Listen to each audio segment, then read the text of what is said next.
I think I even expressed to you a few times, like, yo, I don't feel protected by you. Like, I don't feel safe. That's what it was. Ooh, and that used to pierce Ooh, my that's what it heart was. because I'm just like, I'm trying to show up, like I'm trying to do this, I'm trying to do that, Yes. but it was that underlining Yes. piece I did not Yes. see. Oh, it Ooh, still this is bothers you? triggering. Oh my God, this is triggering. Just that authenticity wasn't there. Okay. It wasn't being shared. Yes. It kind of left our marriage up for anybody to come and just say whatever or do whatever Very or have an vulnerable. opinion of whatever. All right, Welcome back. episode 2. Episode 2, we are picking up with Boundaries. And again, if we could go back and tell our year 1 selves in marriage something, it would be to Boundaries. set boundaries. Yes. Now, we honestly didn't have any boundaries. We didn't. I- We thought that everybody was on our side. Mm-hmm. We thought that we all was a squad, and and we still are a squad. Still are. But you definitely have to have those boundaries. You definitely have to let people know where you stand, because it's a new union, it's a new partnership. because I came from a family that was so hands-on, so like in your business, so like, what y'all doing? And that Where was, the girls at? What y'all got going on? and that's so different from my family, because I feel like I come from a background where nobody talks about anything. Okay. Everybody's in their kind of in their Right. own world for the most part, Right. at least in my intermediate family. So seeing the dynamic of yours, it felt intrusive. Right. But obviously the intrusiveness, it just depends on the intention behind, why people are being curious and nosy. Because there's a healthy curious, right? Yeah. We have a healthy curious with our children. Like, we want to know what's going on. What are you doing in your room for your protection, for your safety? But then you have that curious where it's like, I'm trying to see what you got too going involved. on, so I can judge, so I can put my little 2 cents in, so I can tell you what I really think. It's so different when we're being transparent and the intrusiveness is quote unquote masked as care. And so rather than, them saying like how can I help? It's well, this is what y'all need to do. When y'all don't even live this life. And so this is where they get too involved. And so that is where the boundary should have been enforced. It's more of, I'm not asking for any unsolicited advice. I'm just kind of telling you where I'm at. And I'm just needing you to support me. And so, of course, that transpired onto the kids. And so now we're getting told about the kids and how we should, raise the kids. Not to get too specific, right? I'm saying, like, when there's not any boundaries, then the sky's the limit at that point. Okay, the sky's the limit. That's Everything is, there's nothing off limits. Like, there's... Y'all are willing to accept anything. Yes, everything is acceptable. So even if we would have thought like, oh, we got a healthy mix of family and like there's an understanding, I think it's still important to kind of set those. Yeah. Because again, like, when there aren't any, then I feel like That's so good. The sky's the limit. They can just say and we'll there's accept anything. And so, that anything goes at that point. I realize that as we, always kind of bring it up in a conversation of how, I did not have any confidence back then to set those boundaries with my family. And it goes back to the first conversation we had when you were, chasing music and not chasing, but when you were pursuing music and how I should have created the boundary of just give him some time. How do you think your lack of confidence affected your ability to kind of show up and create those boundaries? It stemmed from my childhood. I don't think that I was poured into enough, as far as I can remember. And I think that's part of the reason why I'm such a people pleaser. Like, I feel like I need to seek validation from, I'm not gonna say just strangers, but my family. Like, I need their validation to feel like I'm doing something right, or that I'm, I can feel good about myself, right? Yeah. Is that something that, because I know like you haven't, like, you didn't get to see what being a wife really looked like. Do you think that kind of played? Yes, and that's another thing. Like, I did not have a blueprint. My grandma, she was married, but she was a widow. My grandpa died when the year I was born. So I really didn't have a blueprint of what a wife looked like, Yeah. or even what a marriage looked like. Yeah. So all new territory for me, all new territory for me. And it's those small little characteristics that you need to have is being a confident wife. Yeah. And that's that's in the word confident can just ring all night, honestly. But being confident in first myself before I'm even a wife, which I did not have, which stemmed from my childhood, right? And that was something that I Yeah. battled with just my entire life. But then you slap on being a wife, Yeah. then you slap on being a mom.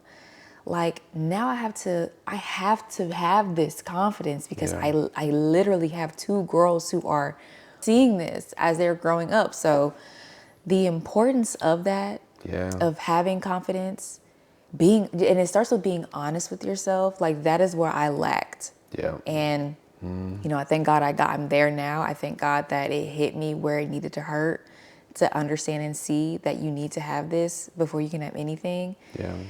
But if I would have had it then, I feel like a lot that had happened, like a lot of things that I have taken on, like a lot of things that I've been told and I've heard, Yeah. I wouldn't have accepted it. Confidence, it's crazy how much I feel like confidence can really, how much confidence plays a part in life. Like not having confidence can really have you around the wrong people, Okay. right? How confidence can push you Yeah. into the right direction, but like the not having confidence of how it can really like pull from you. I know exactly what you mean. You know what I'm too. saying? Because Yes. with a lack of confidence, it'll make you hang around people who want to accept you as insecure. Like Okay. who want to, you know what I'm trying to say? Yes. Like let me see. It changes your friend group. Like it Yes. changes your environment, right? Because a confident person is going to move around rooms and spaces in a different In a way way different way. than somebody who doesn't have confidence. I feel like when you lack confidence, you're a little bit more accepting of things. So you kind of accept Yes. anything. Like, and I kind of noticed that in my life. Like, Okay. you just kind of take what's coming. take what's Like you take coming. what's like, I'll take it. Like that type of thing. So that's a good side note. But I noticed like that lack of confidence definitely shaped my circle. Okay. It shaped how I moved, even all the way up leading to marriage. And then even just as we talked about in episode 1, just even how I'm speaking to your parents and like being able to really believe in myself and present to them who I am and who I'm trying to be.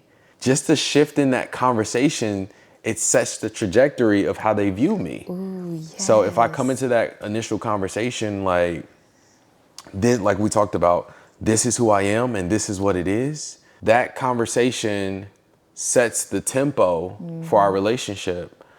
Dang, this whole episode is about confidence. So much for boundaries. Yo, it's not even really but boundaries. boundaries comes from Well, having confidence because you have to have confidence to set your those boundaries. Yes.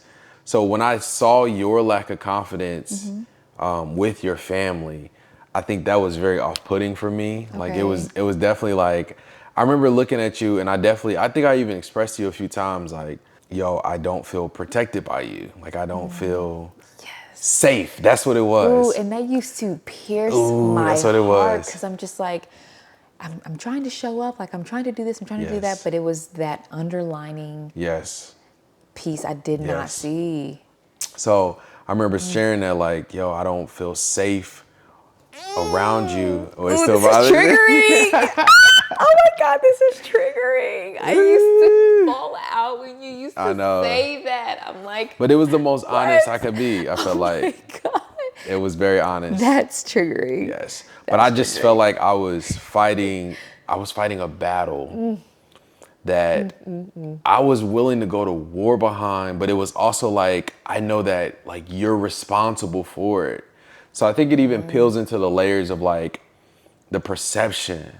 Like I feel like with confidence, I feel like there was a certain perception, there was a certain viewpoint that I just wanted you to share about me and about our relationship. But because of your lack of confidence, I feel like just that authenticity wasn't there. Okay. It wasn't being shared. Yes, the authenticity. Yes. It wasn't being shared. So it kind of left our marriage up for anybody to come and just say whatever or do whatever Very or have an vulnerable. opinion of whatever. I do remember just not feeling safe in that. So like when the boundaries started to cross, you know, the rocks were being thrown, the stone, what is it? The stones were being The thrown. stones are being plummeted. Yeah. But rocks were, yeah. So, and I started to get hit by some of the comments and some of the conversations and stuff.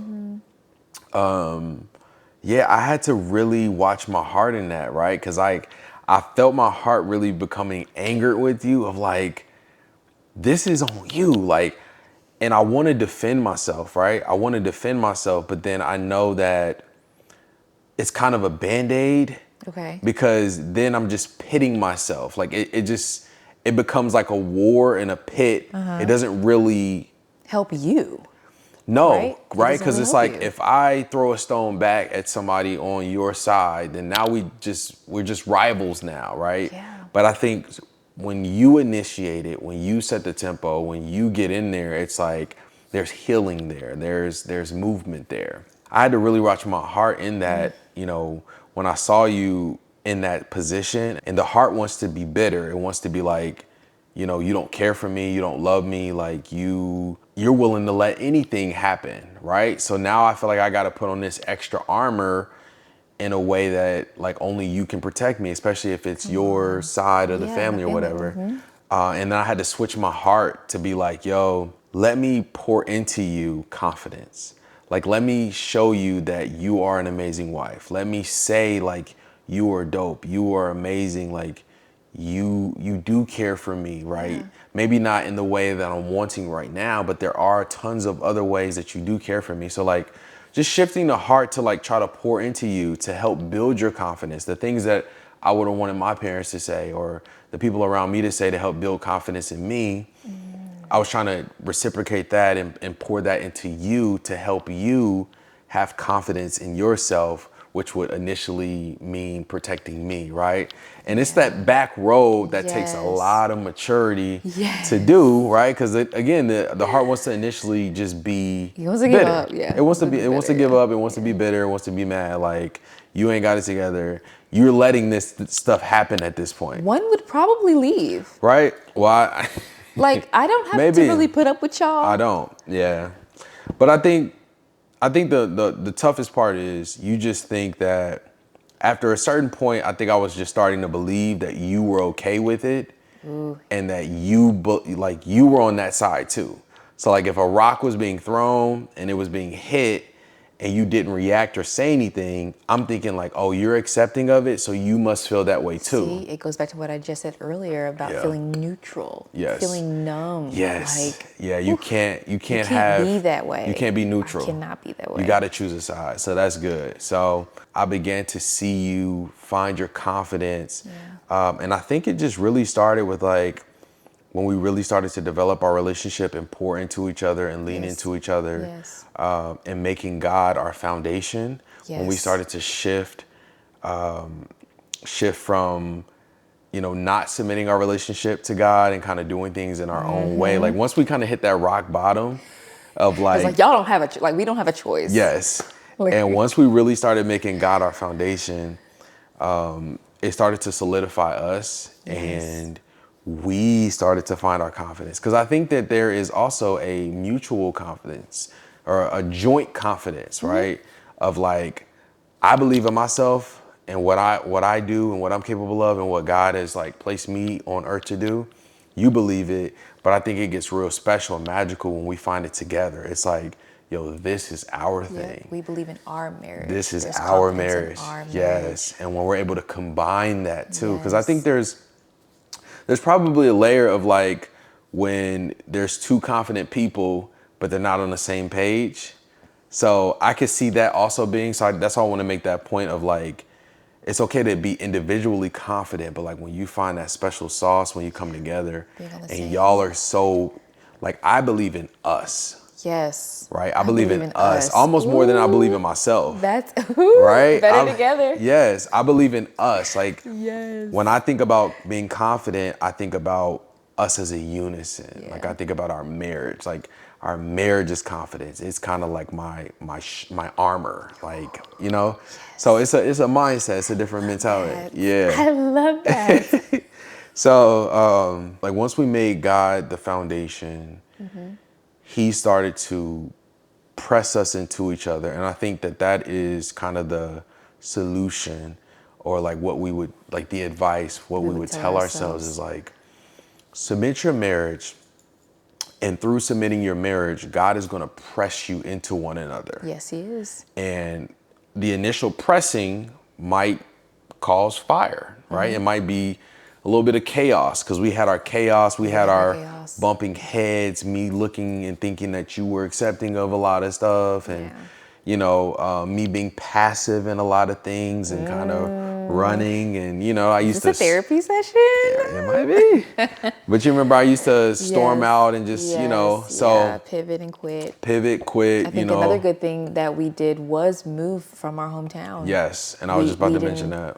We didn't have anyone in Philadelphia. Yes, and I think that's part of, because we were accepting of that. Like when we talk in terms of submitting our relationship to God, we didn't submit the whole like money and work and job stuff. But when we prayed and it was on our heart to get out of our hometown, and God placed that on us, we definitely listened to that. Like we submitted to that, and I think that obedience in just that little lane, He still used that little lane, even though we ignored a lot of the other stuff He was saying. That the lane that we were obedient in, He allowed that to press us into each other. Once you submit your marriage, then He will bring situations and obstacles and things to press you into each other. There's that initial fire, but then you start to mold together. You start to be honest with yourself, right? You start to be honest with yourself, especially when you have somebody who's constantly looking at you and can see your flaws and see your Literally who can tell you about yourself. You always say, I'm trying to tell you about yourself. Do. But there's somebody who can, you tell me about myself, you point out things, you help me see my blind spots, and vice versa. And then, once you guys know each other, you can start to hold each other accountable. You now have a way to start praying for each other. And then you just find this beautiful conjoining, like you find this beautiful molding of one another. Like you guys just start to really mesh into each other and really become one. And you kind of see the scripture come alive of like, yo, you become one, like you really become one. So there's that beautiful just mending, molding, all that coming together. And then once you guys come together, there is a confidence from that. Like once you really sit in that and it's like, okay, I see your side, you see my side, like we're really rocked together. Now we're confident. And I think that's where we are now. We found our confidence together, and now we're like a force. We're a force. Like we're ready to take on the world together. How realistic would it have been for us to really get this during our first year of marriage? Like honestly. Sometimes you just got to go through them years of just chaos. Now at this very point, at this very day, we can say, we have established boundaries. Oh yeah. 100%. Oh yeah. Like I want somebody to step over the line. Yeah. Yeah. But I think even like to close, I think there's a beautiful side of those boundaries too, of like you set a standard. You set a pace. You set a pace and you set a standard. So you have boundaries of like, yo, don't cross this. But then you have open doors where people can come in and be a part of your marriage too. Of course. And there's beautiful places, and we're experiencing that too, of like, we're known for hosting. We're known for being great cooks. We're known for like putting on a good time when people come. So I think that there's beauty in that as well. Like when you come together and you mend together and you really become one, you set the perimeter of like, yo, don't mess with us over here, but there are some open doors where we want to invite you into. And then that is probably like the next step. Like that's that another layer of like, okay, this is how we do things though. This is what we don't do over here, but this is also how we do things, Yes. right? And that's where you get into like the I love family that. vision and what does it cost to be you and y'all, I should say, what does it cost to be y'all? What is God calling y'all to do now? What's the family mission? What's y'all mission statement and like what's y'all, you know, Now so. Okay. So that's another episode. I was gonna say a couple episodes. That's a couple episodes down the line, but it starts with that confidence, the boundaries, and then once y'all got the roadblocks and it's, you know, God just leaves it and it's just y'all, then there's so much beautiful things that kind of just That can happen. spiral from there. Yeah. I love that. Yeah. Well, episode 2. Episode 2. I don't know what episode 3, but just stick around and we have something for y'all. But keep watching. Like, comment, subscribe, all of that, man. We're gonna keep pumping these out. We love doing these. And God has been gracious to us because we have 2 beautiful girls that are upstairs who aren't crying. So they letting us do this. So, hey, as long as they sleep, we gonna keep, you know that. But we'll see y'all in the next one, man. Peace.